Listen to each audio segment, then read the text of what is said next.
So anybody qualifies for lender credit Yep. because what we have to do is we increase the rate in order to give the lender credit. So we have a par rate, and let's say par is 100. So let's say we wanted to pay 1% in closing costs. We would go to a rate where 101 would be out there. And so that 1%, which is 1% over 100 for your par, is given back to the borrower as a lender credit.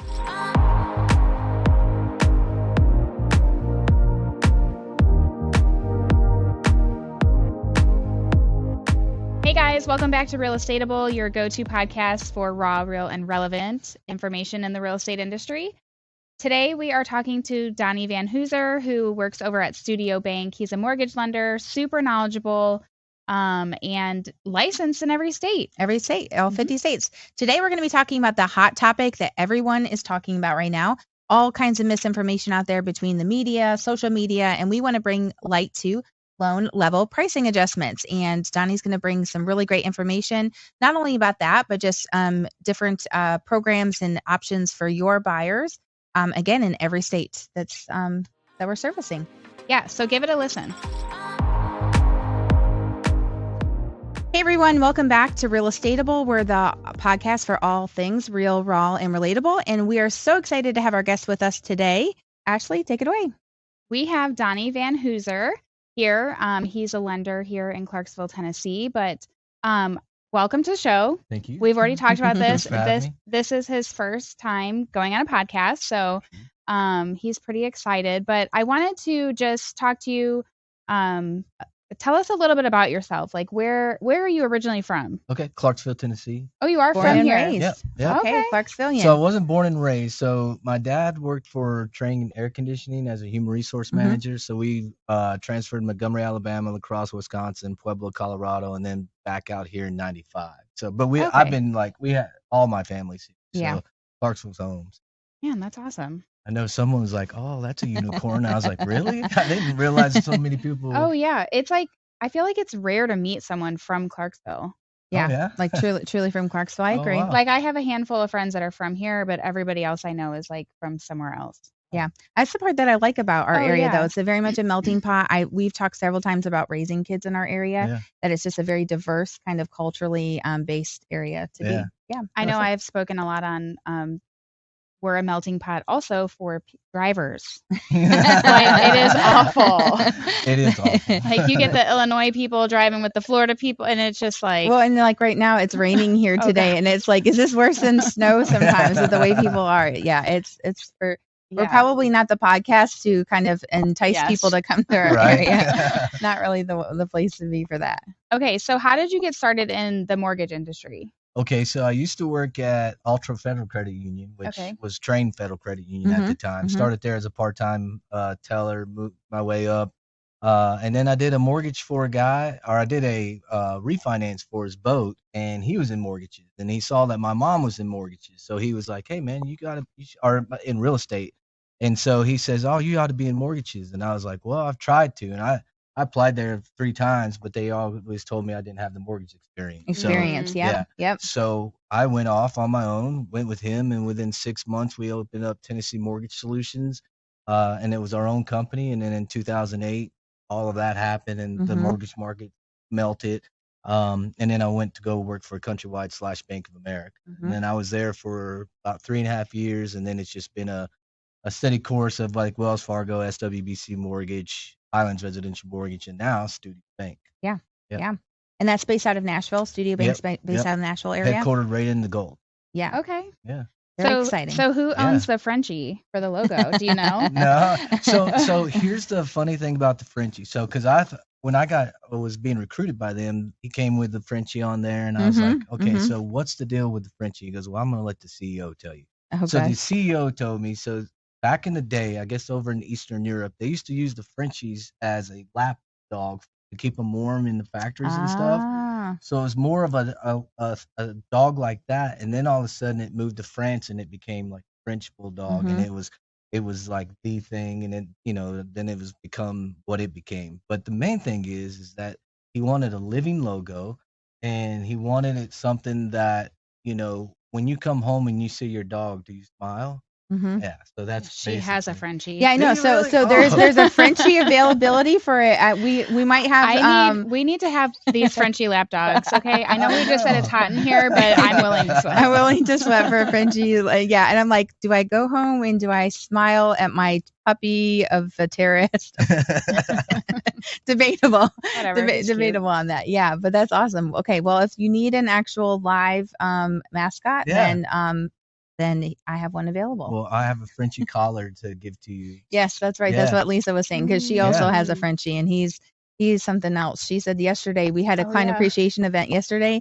She said yesterday she painted this little pot with a flower. He broke the pot and ate the flower within 15 minutes of her being home. I was like, I'm like, I'm not sure. We go home and smile at our Frenchie. 5 out of 10. I thought it was for him. That's fine. Yeah, it's fine. It's like, it's just dinner, Mom. You need to feed me.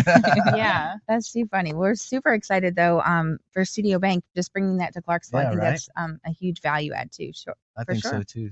Yeah.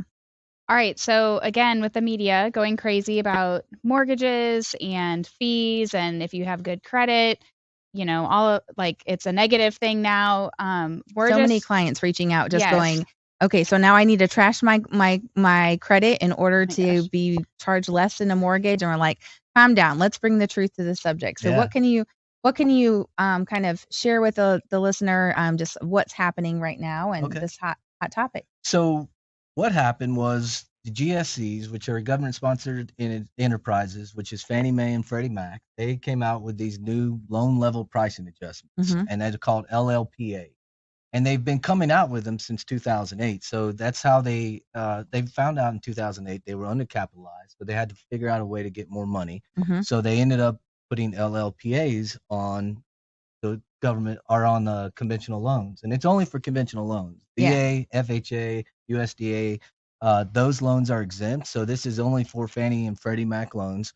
And so what they did was they're trying to make it more equitable. Their whole thing is to promote, fair home ownership for everyone.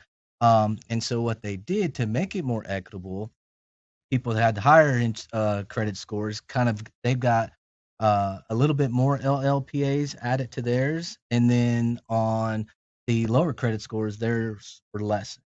I don't know if you guys can see this. And how much would you say would be the difference of that? Like, are we talking a massive difference or minimal to kind of balance that? So for instance, if you had a 740 credit score and 80% down, it probably went up from, it was a 0.25 hit, and now it's at like a 0.75.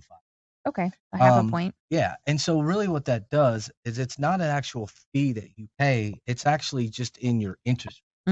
So it's basically forcing lenders to charge a higher interest rate because the LLPAs are on there.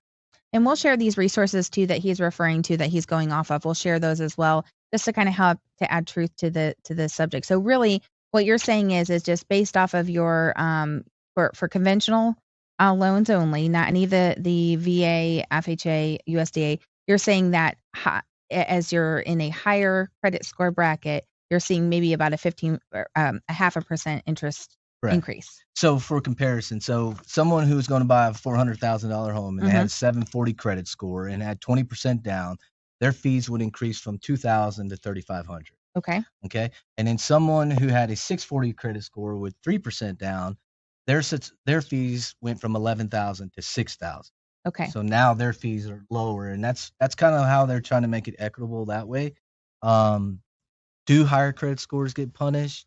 I don't know if it's really punished. I mean, we have LLPAs for investment properties, condos, second homes. All of those came out last year, and it made investment rates go up. I felt that. I felt that too. Yeah. We have been, same thing. Our investment properties, when we were looking to finance in September, it was like insane, the interest rates. And even just our companies in several second home markets, and the same thing, they were saying that that's kind of hurt their ability for resale as well. Do you think that someone then that normally would be looking at a conventional route, is it an option at all times to be able to just switch for them to be like an FHA buyer if they don't qualify for the other types of loans? Absolutely. There's something else to be thinking about just to kind of overcome this. That would be an option too. Yeah.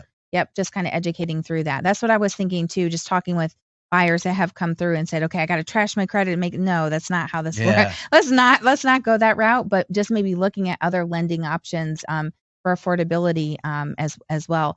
Is this something that you see consistently, like over the years, or when does this normally happen? Because I know you said in the recession, Yeah. but when do you normally see this, just in a historical kind of So look the for that? last LLPA that they had was during COVID, Mhm. and so there was all these refinances that they had. Yep. So then they had a fee that they put on there just for refinance, and it was a half point for the LLPA that was on there. So Got it. overnight, they'll come out with it, and they'll usually give you a good amount of time in advance. I think in January they mentioned this one is coming in Yep. May and then Yep. finally it gets here, and then it's the talking point of everybody on social media. Mhm. And so Mhm. now everyone thinks, like you guys were saying, that a higher credit score is going to get where it's not that. It's just it's a matter of letting other people that have the lower credit scores be able to More of not affordability. yeah, because I'll tell you what, before this came into play, I mean, there would be people that they couldn't get an interest rate without discount points. Yeah. I mean, it had to be on there. And so like now this is going to help out those people. I'm not against it at all. I mean, it's just a matter of doing business. Mhm. And this won't be a talking point probably in another 3 months. Yeah. Yeah. For sure. So is that something you see like over time might kind of even itself out, or is this kind of something that we can expect to see stay for a little bit of time? So I will tell you this though, there is legislation that Congress has come up with, and they're trying to get rid of it. Mhm. So I've heard that. yeah. So that's one of the things that they're looking at. Also, if you do a 15-year mortgage, there's no LLPAs at all in Got 15-year it. mortgages. Okay. So Good to know. yeah. But I mean, overall, I mean, everyone's going to need a mortgage. So Yeah. it's just one of those things that you just have to deal with. Good credit is still going to get you a better interest rate. Yeah. Well, and I think that working with a lender that has other options too, and just is able to kind of talk through every option that you have. Don't assume. I have a lot of VA buyers that come through and they just assume that's their only option, which usually it Yeah. probably could be their best option, but just making sure you're not talking with a lender that or partnering with a lender that only has one option, is not actually troubleshooting and really figuring out the best option for your clients that you're serving for sure. So kind of talk a little bit more then about you want to talk a little bit about Studio Bank, and I know that there's some awesome programs and different things that you guys are able to use outside of just this. So can you talk a little bit about that? So Studio Bank, they've been in business for 5 years now. Mhm. A lot of the executive management came from it was before it was Pinnacle Bank, it was Avenue Bank, Mhm. and then Pinnacle Bank bought Avenue Bank out, and then these folks came out and started Studio Bank. They started in the Gulch. I think we're up to 786 million in assets already, which is comparable. I think F&M's like 1.4 billion. So for our short period of time, we've got a great deposit and asset. We're a strong bank. And the main thing why I went to Studio Bank was interest rate. A lot of people say, banks have great interest rate, but they just take forever to close a loan. Mhm. Well, I came from a non-bank institution where all I wanted to do was close loans fast. So now what I've done is I've brought my staff in where we were not affiliated with banks, and now I brought that speed into low interest rate environment, low closing costs for my borrower. Because that's the main thing for me is okay, yeah, low interest rates are good, but it's like when you are talking, you develop a relationship with these people, so you want to give them the best that you can give them. And that's kind of why I went to Studio Bank, brought Riley and Holly with me. And it's been a great fit for us. I mean, it's things are moving. Before I got on, they weren't delegated underwriting for VA. Now we're delegated underwriting for VA. We're a big thing for Clarksville. Right. Yep. And so we're delegated with all of the loan programs now. So everything that's being underwritten is not going out of the Gulf right there. So our underwriters are in there. So all the decisions are made very In-house. local as it can be. What states are you licensed in? 50 states. 50 all 50 states. states. That's a huge thing. Yeah. A huge thing with people moving around the country, et cetera. Yeah. Yep, for sure. For sure. Can you speak on lender credits? I know I have a few buyers right now that I keep just losing offers because they have no closing costs money saved up, and we're getting beat. So who qualifies for lender credits? How do you determine that? So anybody qualifies for a lender credit because what we have to do is we increase the rate in order to give the lender credit. So we have a par rate, and let's say par is 100. So let's say we wanted to pay 1% in closing costs. We would go to a rate where 101 would be out there. And so that 1%, which is 1% over 100 for your par, is given back to the borrower as a lender credit. So but the problem is that obviously you're increasing interest rate, you're also increasing monthly payment. That also, and the debt to income has to always balance out too. Is there a way for them to have an interest rate increase to the point where there's no cost out of pocket, like closing costs out of pocket? So usually it depends on the investor's pricing sheet on whether or not that they'll go up that high. Usually if we're in a lower interest rate environment, that would come into play. But right now there's not anything that, if you needed 3% in closing costs and you're looking at 103, there's not really any options for that. And do you have anything right now for any closing cost assistant type of programs? Is there anything that you're seeing coming or stuff that you have now? So THDA is obviously a great program. We do have the housing fund. I kind of like THDA a little bit better than the housing fund. They both have income guideline limits. They both have acquisition costs about how much you can do. The housing fund does give you the ability to get more money. But anyways, when you're thinking about, okay, hey, I'm getting $15,000 from THDA or housing fund, that's going to be in a second mortgage payment. So you're paying for it's just a way for us to be able to give you a down payment assistance and closing costs paid for. So this THDA does have a $6,000 grant, which is there is no payment on it. So it's a silent second. And now they've opened it up to heroes. So it used to be, for the Home of the Brave, which it's a 0.5% lower than THDA's rate to get that. I think that's at 5% right now. So that's Home of the Brave. Now you got your teachers, nurses, firemen, policemen, all of those people that can still get that discount also. And so THDA is specific for Tennessee. Is the housing fund specific for Tennessee as well? It is for each individual. So Kentucky has their housing. So each state has their own individual one. Got it. And if we're talking with, because listeners from across the country, if we were talking about like maybe an agent that's in Washington, possibility of the housing fund out of Washington? Okay. Gotcha. And then you were just talking about, the Home of the Brave, like the THDA and the housing fund for that. So these don't have to be paired with FHA, because I think a misconception is THDA is only with FHA. So that could be paired with any type of loan type. So actually you have a 97% conventional loan. It runs on the Freddie Mac side instead of the Fannie Mae. They have FHA, which everyone is accustomed to. Then there's VA, USDA, that they all do almost all loan programs. Gotcha. Yeah. I think that's one of the key things. And one of the things Ashlee and I do quite often is making sure that you're pairing yourself with different lenders that are looking and thinking outside of the box. Right now, we're very solution based. Like there's a lot of objections on why now is not a good time to buy because of the media, social media, all of those things telling us that interest rates are driving affordability or driving the need for housing. And we know every person that we come in contact with has a housing need, whether it's rentals, selling, buying, et cetera. So make sure that you guys are connecting with different lenders and making sure, I think it's good to have several in your pocket to know, okay, this person would be best suited with Studio Bank. This person might be over here at ABC Mortgage, et cetera. The more that you can be learning and growing through this time, the better you're going to serve your clients kind of in that forever relationship as well. Yeah. And it's super easy, I feel like, to network in our industry where if there aren't networking events around you, just call up a lender and say, hey, can I treat you to coffee and just pick your brain? Like I've done that so many times with different people in the industry just to learn, because you don't know what you don't know, but you can find someone who does know and you can find out. Well, in our episode 2 about open houses, I think one of the cool things with partnering with different lenders for those events, we had a ton of great conversation with the weekend that we did with Riley. Studio Bank partnered with us for a mega open house weekend, and that was really good takeaways. A lot of the stuff, I wasn't there. Or you? You were there. Yeah, just the takeaways that our agents from team are coming back and saying, did you know Studio Bank did this? Do you know this, that, et cetera?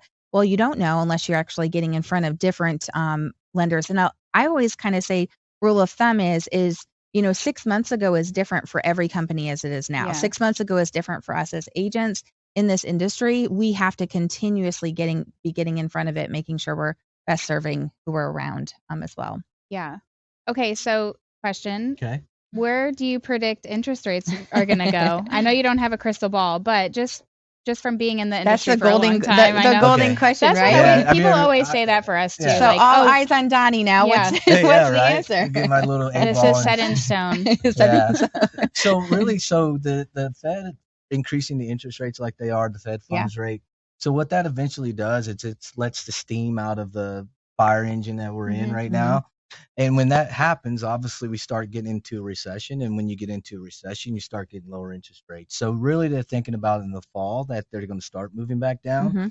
A lot of it's going to be dealing with inflation and whether that goes down, because the biggest movers on our interest rates has been unemployment numbers, which they've been robust. They've been, we have plenty of jobs out there. That's the main thing. Yeah. And that's one of the things that the Fed tries to do with increasing these rates is try to get unemployment to raise also.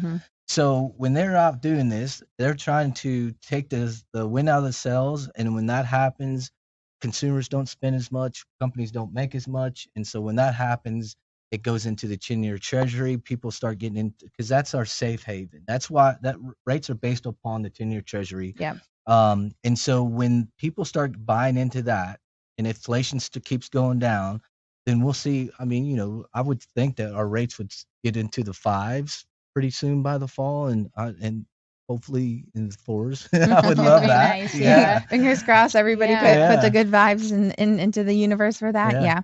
Yeah. And I'm learning over time. Like, I feel like it's more important now to educate on everything you were just saying, how it's all financially pulled together.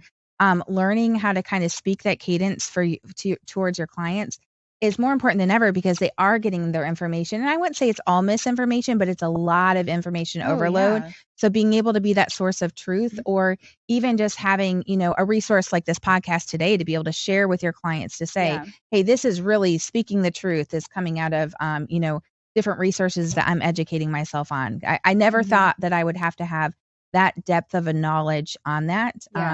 As I do now, because I think people have access to information more than they ever had. Ever before. And I think too, if your clients aren't specifically reaching out to you, asking these questions, go ahead and just tell them.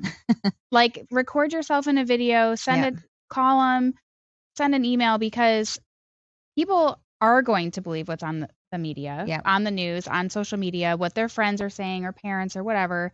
So I think it's important to just already be that source of knowledge. So maybe if you send out a monthly newsletter, put a little something in there about it. So that way you're the source of information and they can still know, like, and trust you because you're giving them. And we'll link a lot of these resources too, because I think that we're educating ourselves through this as well. Donnie has provided a ton of information for today as well. So we'll link some of those creditable resources that you could be doing with, like, the newsletter or a one-off email push to your clients too.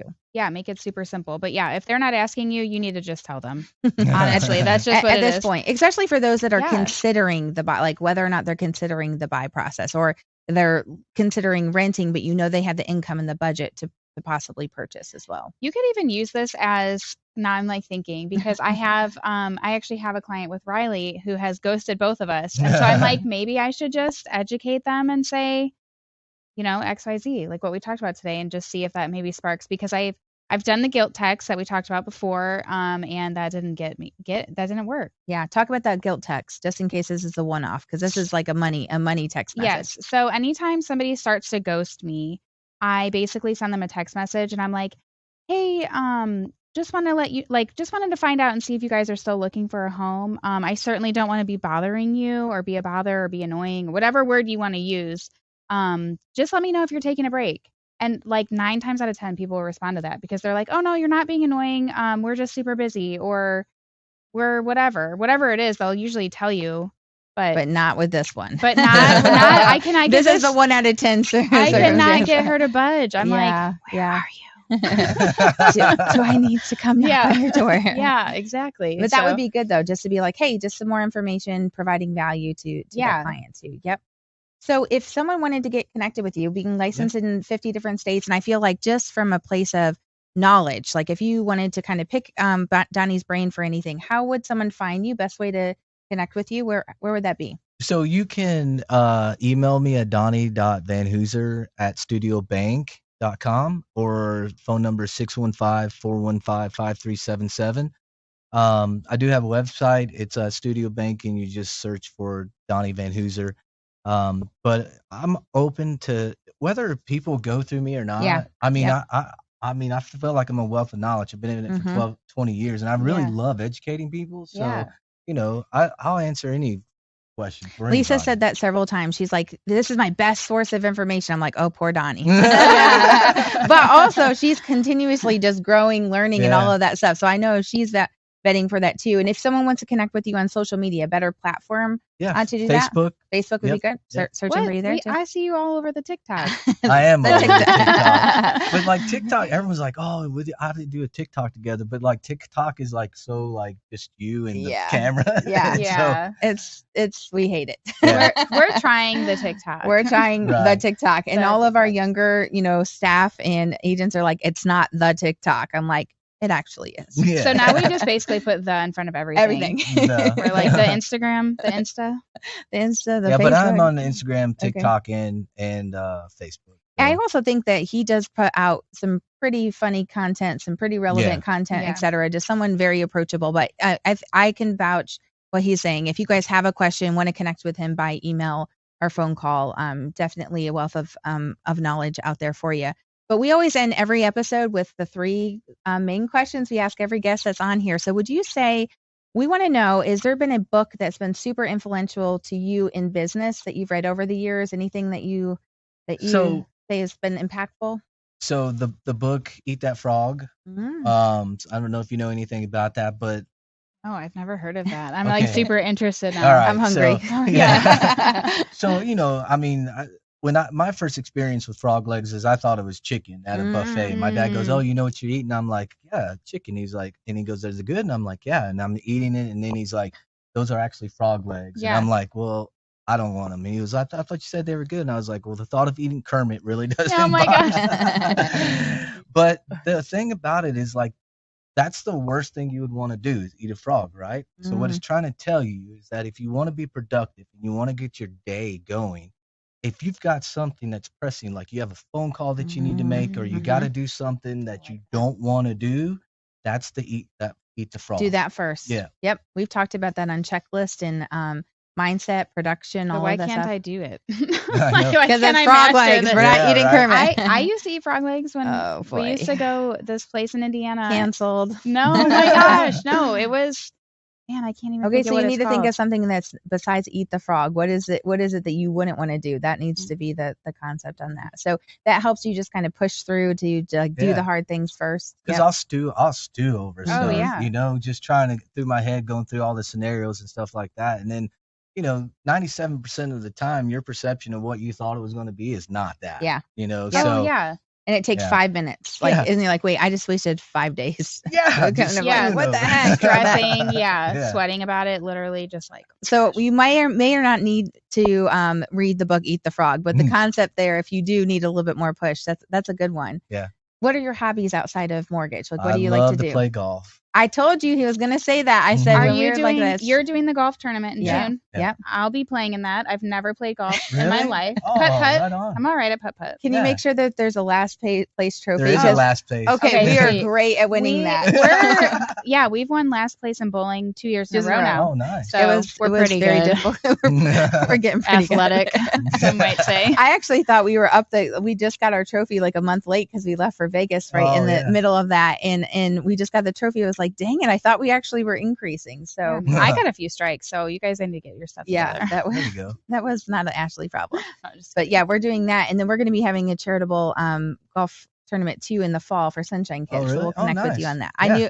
I knew golf was going to be the thing, and I see your daughter is also golfing, so that has to be proud dad. Yep. Yeah, she actually goes to regionals May 10th. Oh, wow. They play Two Rivers, Richview Middle School girls. Their top 3 went, and so that's the last hurrah, but it's been great watching her play. You might need her on the team. Let's kick one of the I girls know. off and She almost beat me last time we played.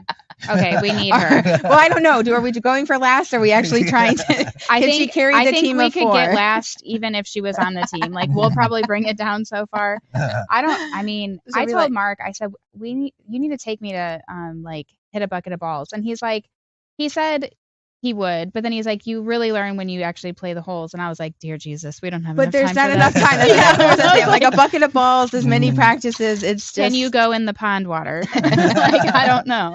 Yeah, and it's at Swan Lake too. It's at Eastland Green. Okay, that's the easier of the golf. Okay. Yeah, but still, just hold that last place trophy for those girls. We'll do that. Yeah, for sure. Okay, so what do you want people to know you?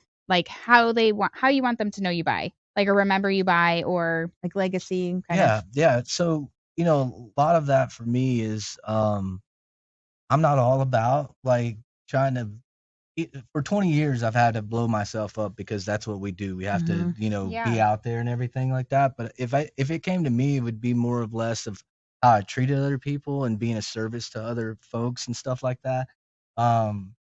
Because that's the main thing is that I just think if you're a good person, you're a good person. I feel like I'm a good person. I hope other people see that. But that's that, and to be a great father, I mean, that's my legacy. Yeah. I mean, as far as business is concerned, I've been at the pinnacle of the top. I've been, in the middle of the range, and I've been at the top many, many times. And it's just kind of like, it's just, to me, it's not that important anymore.